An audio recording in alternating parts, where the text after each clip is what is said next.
In the city of Alexandria, where knowledge danced with ambition and ideas carved the shape of the world, one mind stood above the rest.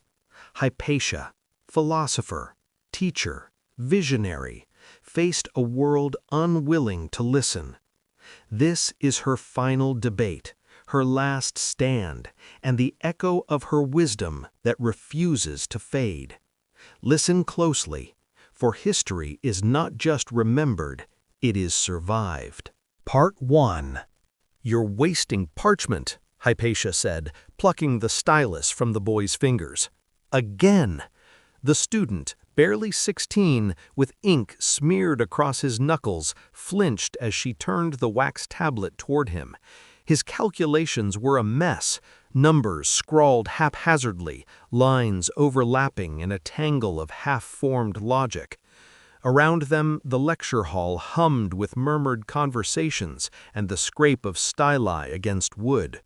She tapped the tablet. The circumference isn't guesswork, it's a ratio. Precise, repeatable. Her voice carried just enough to silence the nearest clusters of students. They knew that tone, not quite anger, but the kind of impatience reserved for those who refused to think. The boy swallowed. "I thought—" "No," she cut in. "You didn't think. You copied." She dragged her own stylus across a fresh section of wax, carving swift, clean arcs. "Archimedes didn't close his eyes and hope for the best. Neither do we." Outside, the noise of Alexandria pressed against the walls, vendors calling, cartwheels rattling over stone, the occasional shout from the gawks. The city was restless these days, thick with whispers of bishops and councils, riots simmering just beneath the surface.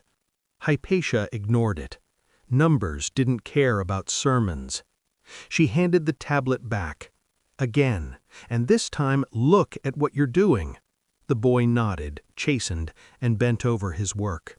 Around him, others resumed their own studies, though a few still glanced her way, some with admiration, others with unease. A woman teaching geometry was still uncommon enough to draw stares, even here. Hypatia moved down the aisle, pausing here and there to correct a proof or redirect a wandering mind. Her father had taught in this same hall decades ago, pacing these same floors, drilling the same principles into his students. The difference was that no one had ever questioned his right to stand here.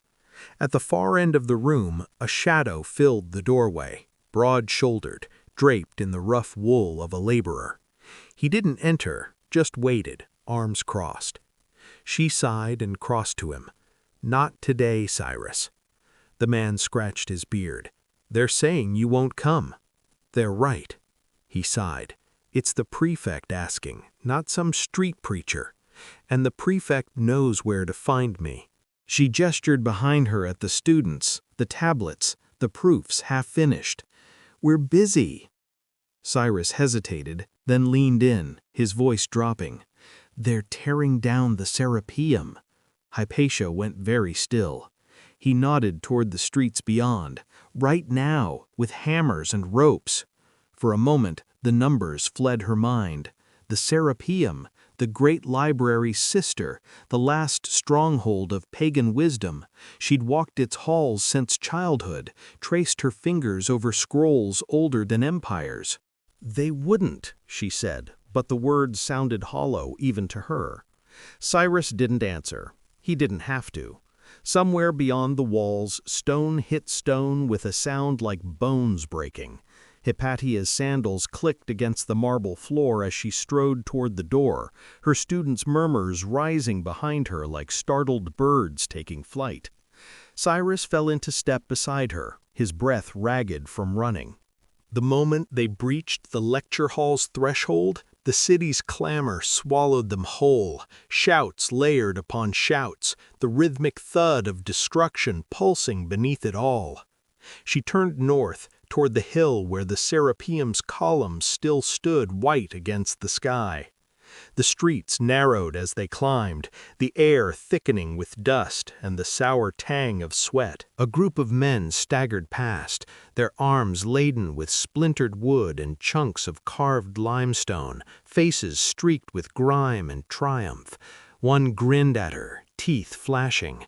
"Make way for the new faith!" Hypatia kept walking. By the time they reached the library's outer courtyard, the scene had curdled into chaos.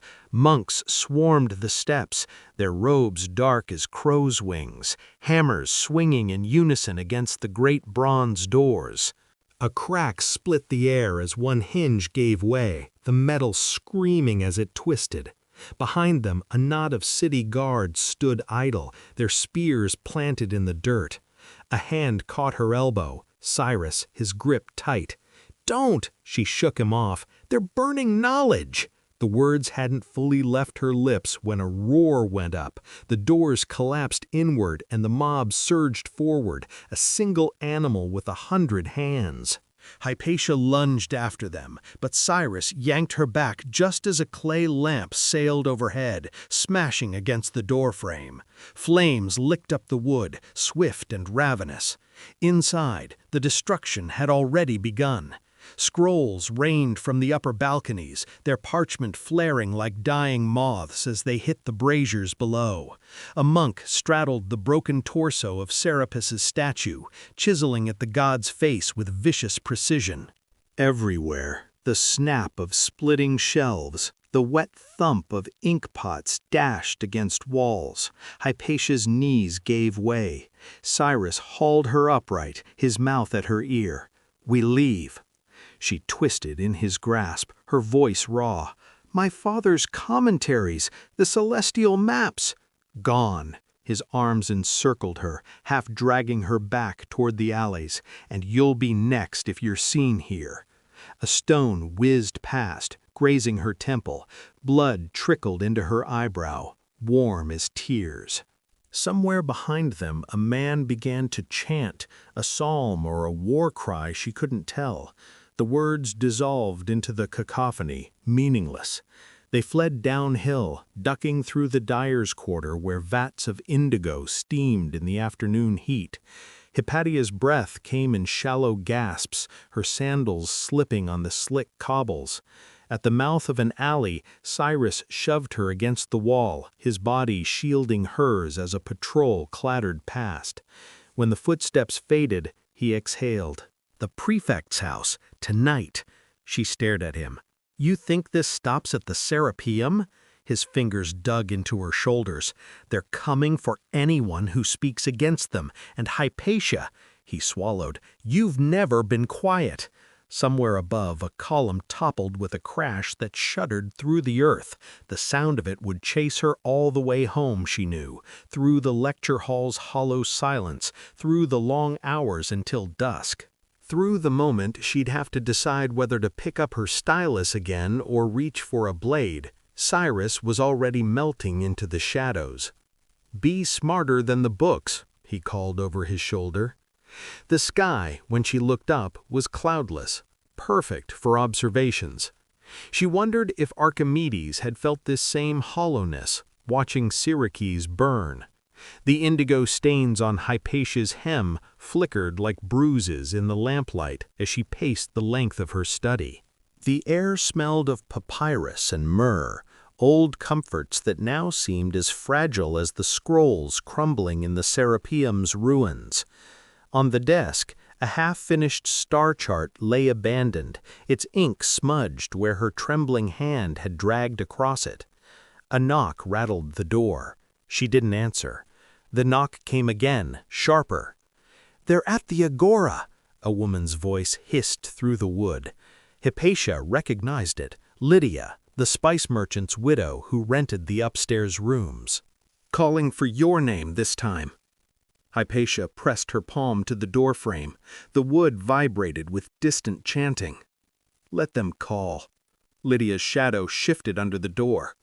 "They have torches!" For a heartbeat, Hypatia considered her instruments, the armillary sphere gleaming in the corner, the polished lenses stacked like coins. She could bundle them into a trunk. Flee to the docks, beg passage to Athens or Rome. But the thought curdled before it fully formed. Alexandria had been her cradle and her crucible. Leaving would be a different kind of death. She slid the bolt open. Lydia stood hunched in the hallway, her shawl clutched tight around her shoulders. Behind her, the stairwell yawned empty. "Cyrus sent word," Lydia whispered. "The prefect's men will meet you at the cisterns." "No." Hypatia turned back to her desk, yanking open a drawer. Her fingers closed around the cool weight of a dagger, her father's, its ivory hilt worn smooth by his grip. She tucked it into her belt. Lydia's eyes widened. "You can't mean to—" "Tell Cyrus I went to the lecture hall." Hypatia strode past her, taking the stairs 2 at a time. The night air hit her like a slap, thick with the scent of charred cedar from the library's pyre. The streets were eerily quiet, the usual vendors and beggars replaced by clusters of men hunched over wine jars. Their laughter snagged on the breeze as she passed, but none moved to stop her, not yet. The lecture hall's doors hung ajar, the darkness inside absolute. Hypatia lit a lamp with hands that refused to steady. The flame revealed rows of empty benches, wax tablets left behind in the afternoon's rush. One still bore the boy's botched calculations, the smudged proof of a mind struggling toward light. She set the lamp down beside it, a scrape of sandal on stone. Hypatia didn't turn. "You're late, Father Petros." The bishop stepped into the flickering circle of light, his robe's hem streaked with ash. His smile was a thin, joyless thing. "I came to admire your dedication." His gaze swept the abandoned hall, "though it seems your students lack it." Hypatia traced the tablet's grooves. "They'll return." "Will they?" Petros leaned against a pillar, the lamplight carving hollows under his eyes. "Your father's school was a beacon once. Now it's a relic, like you." Outside, a shout erupted, followed by the crash of a shattered amphora. Closer now. Hypatia lifted the tablet, blowing loose wax dust from its surface. "You mistake tradition for stagnation." Petros sighed, as if disappointed by a slow child. "We could have spared you, if you'd renounced the truth." She met his gaze at last. "Tell me, Father, when your Christ said the truth shall set you free, did he mean only his truth?" The bishop's face hardened. Behind him, shadows shifted in the colonnade, more figures, their breath loud in the stillness. Hypatia curled her fingers around the dagger's hilt. "You'll need more than roofing tiles this time." Petros crossed himself. "God have mercy on your soul." She smiled. "He'll need it through yours." The first stone hit the wall behind her with a crack like splitting bone. The stone shattered the lamp first. Oil splashed across the floor in a sudden arc of fire, painting Hypatia's shadow monstrous against the walls. She ducked as another projectile whined past her ear, embedding itself in the lectern with a splintering crack. Petros had already retreated into the colonnade's gloom, his robes fluttering like a bat's wings. She lunged for the nearest bench, overturning it with a grunt. Wood crashed against marble, forming a makeshift barricade just as the mob spilled into the hall. Their torches cast jagged light over faces twisted with zeal. Monks, dock workers, even a few students she'd chastised for sloppy proofs. The boy with ink-stained knuckles stood at the back, clutching a chunk of tile. "Pagan witch!" a woman shrieked, hurling a potsherd. It grazed Hypatia's collarbone, warm blood seeping into her chiton. She tightened her grip on the dagger. The flames were spreading now, licking at the benches, the scroll racks. The heat pressed against her skin like a second assailant. A hand grabbed her ankle, one of the monks, his fingers digging into her flesh. She drove the dagger down, felt it bite tendon. His scream drowned in the mob's roar. Another man vaulted the barricade, his hammer raised. Hypatia twisted, slashing upward. The blade opened his forearm to the bone, but momentum carried him into her. They fell together, her head striking the floor with a white burst of pain. The hammer came down. She rolled, barely avoiding the blow that cratered the marble where her skull had been. Scrambling backward, she felt the heat of the flames at her shoulders. The mob closed in, a semicircle of hate and firelight. Someone yanked her hair, exposing her throat.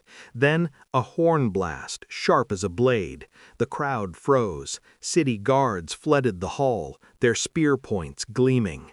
At their head strode Prefect Orestes, his breastplate scored with fresh scratches. "Enough!" His voice carved through the chaos. The mob wavered. A monk spat at Hypatia's feet, but the others began edging back, melting into the smoke. Orestes hauled her upright. His fingers left bloody prints on her arm. "You stupid woman!" he hissed. "I told Cyrus—" She wrenched free. "You let them burn the Serapeum!" His jaw twitched. Outside, the mob's shouts dwindled into the night, but the fire's roar grew louder. A beam crashed down, sparks spiraling like dying stars. Orestes seized her again, dragging her toward a side exit. "We have minutes before the roof goes. Move!" She resisted. "My father's notes!" "Gone!" He shoved her into the colonnade, where Cyrus waited, his face streaked with soot. The three of them stumbled into the courtyard just as the roof collapsed inward, a gout of flame punching the sky. Hypatia sank to her knees. The heat blistered her skin, but she couldn't look away. Somewhere in that pyre were Archimedes' treatises, her celestial maps, the wax tablets where generations of students had scratched their first clumsy proofs. Orestes wiped his mouth. "Petros has the ear of the patriarch now. He'll call for your head by dawn." Cyrus gripped her shoulder. "The docks!" "No." She stood, her voice steadier than her legs. "They'll only chase me to the next city, and the next." Ash settled on her lashes like black snow. "I'm done running." Orestes exchanged a glance with Cyrus. "Then what?" Hypatia touched the dagger at her belt. The ivory was warm from her body. "You're the prefect. Call an assembly." "The mob just tried to kill you." "And failed." She bared her teeth in something too sharp to be a smile. "Let's see if their bishop fares better in a debate." The flames behind her cast long shadows ahead, three figures stretching toward the uneasy dark, where the first hints of dawn bruised the horizon. The cisterns beneath the city breathed damp and darkness, their vaulted ceilings echoing with the slow drip of unseen water. Hypatia stood at the edge of the central pool, her reflection fractured by ripples from a rat's passing. The dagger lay heavy against her thigh, but the weapon that would matter tonight wasn't steel. Orestes adjusted his breastplate with a metallic snick. "Petros won't come alone." "Good." Hypatia trailed her fingers through the water. "Let his flock see him falter." Cyrus snorted from the shadows. "You're betting your life on a priest's shame?" She flicked water at him. "I'm betting on his pride." Boots scuffed stone. Torchlight swelled at the far tunnel's mouth, revealing Petros flanked by a dozen monks. Their hoods shadowed faces, but their hands were bare, no weapons, just as Orestes had demanded. A thin victory. Petros halted at the pool's rim. The torchlight caught the silver in his beard, the sweat sheening his brow. "You presume much, Prefect, summoning Christ's servants to this pagan sinkhole." Orestes didn't blink. You presume more, calling mobs to do your killing. A murmur ran through the monks. Petros raised a hand. The people act of their own zeal. Hypatia stepped onto the narrow ledge separating the pools. The stone was slick under her sandals. Then let's see where zeal meets reason. She spread her arms. Ask your questions, Bishop, or are you afraid of a woman's answers? Petros's lips thinned. He knew the trap. To refuse was cowardice. To engage risked defeat. His gaze flicked to the watching monks. Very well. Do you deny teaching that the earth moves around the sun? I deny nothing. She pointed upward, where a shaft of moonlight pierced the cistern's vent. But observe Saturn's retrograde motion yourself, and tell me the heavens obey your scripture. A younger monk gasped, Blasphemy! Hypatia spun toward him. Blasphemy is refusing to look. She snatched a torch from its bracket and thrust it at the monk. Take this. Go to the observatory tonight. See for yourself.